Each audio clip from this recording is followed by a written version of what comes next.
there is one more part about this story. It's a bit of a chef's kiss, and that is it really got under the skin of Mr. Luxon. Luxon takes crack at ANZ boss over capital gains support. The government has put the boot into ANZ's boss after she threw her weight behind a capital gains tax. Speaking with RNZ, and we don't have to go through all of that, we heard what was said. Asked for his response on Wednesday afternoon. Prime Minister Christopher Luxon laughed. I love it that the CEO of a big bank from Australia wants to take more money off New Zealanders. Fuck off. How is the bank look, pause what she said. How is the bank taking any more money off New Zealanders if we're paying a tax? Yeah, absolutely. Doesn't make any sense. In fact, the bank would get less money because it would go, a portion would go to the IRD and less technically would go into that bank account. You don't tax your way out of a recession. You grow your way out of a recession. Which is what I've said. Because we're not growing. Yeah. We're buying and selling old houses from each other. Luxon said Watson was, quote, more than welcome to enter the political domain, end quote, but offered some free advice in return. As a former, was he a CEO? I never knew that. What was he the CEO of? Some podunk little business, I'm sure. As a former CEO, I understand what she's doing. So what he's saying, like, this is interesting. What he's saying is, what a joke. Well, look what she's doing. And now he's going, yeah, I did that too. I mean, is he aware that he's just showed his old ass saying that what she's done is kind of hypocritical, but he understands it because he did it as well? The big Australian banks make a lot of money off the New Zealand public, and I wouldn't just suggest to her that maybe taking more money off New Zealanders isn't the road forward. Finance Minister Nicola Willis also made a pointed suggestion to Watson. I wonder who's more qualified and more experienced to talk about economic things, the CEO of the ANZ or the English graduate? I just wonder. I mean, I don't have an answer to that question. I just, the person who works in financial things all day, every day as a CEO of a major bank, or the person who's got a degree in English. I wonder who would have more of a kind of sense as to what would work economically. Anyway, she says, the English graduate says, if she's really worried about the well-being of New Zealanders, then there's a lot the bank could be doing.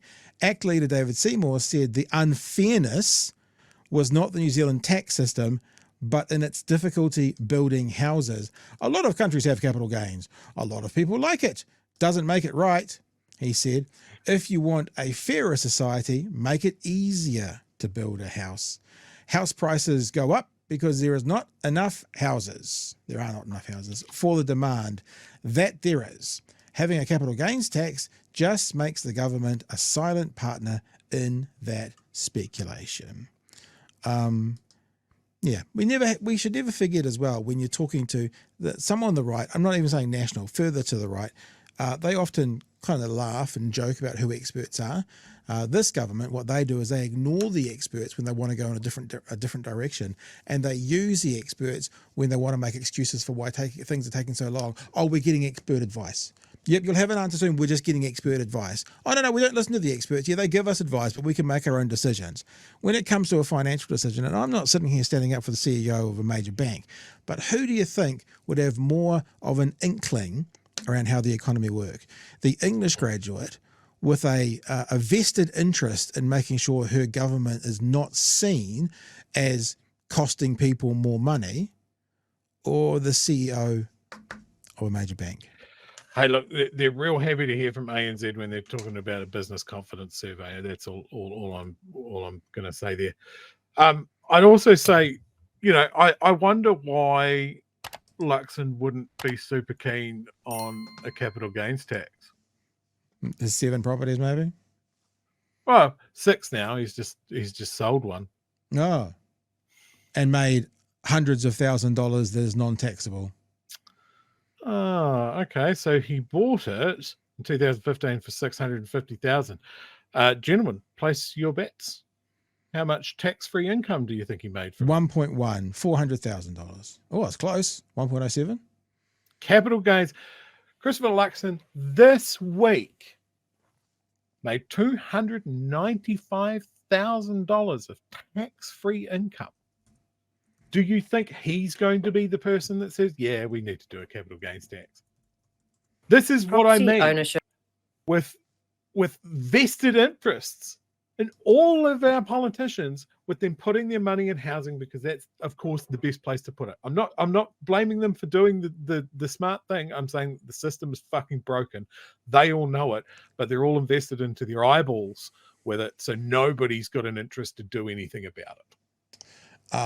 I feel like I have been a bit unfair to Nicola Willis. I should probably mea culpa, because actually she hasn't just got an English degree. She's got a first-class honours English degree. So that probably makes a bit more difference as to her experience about the economy and stuff.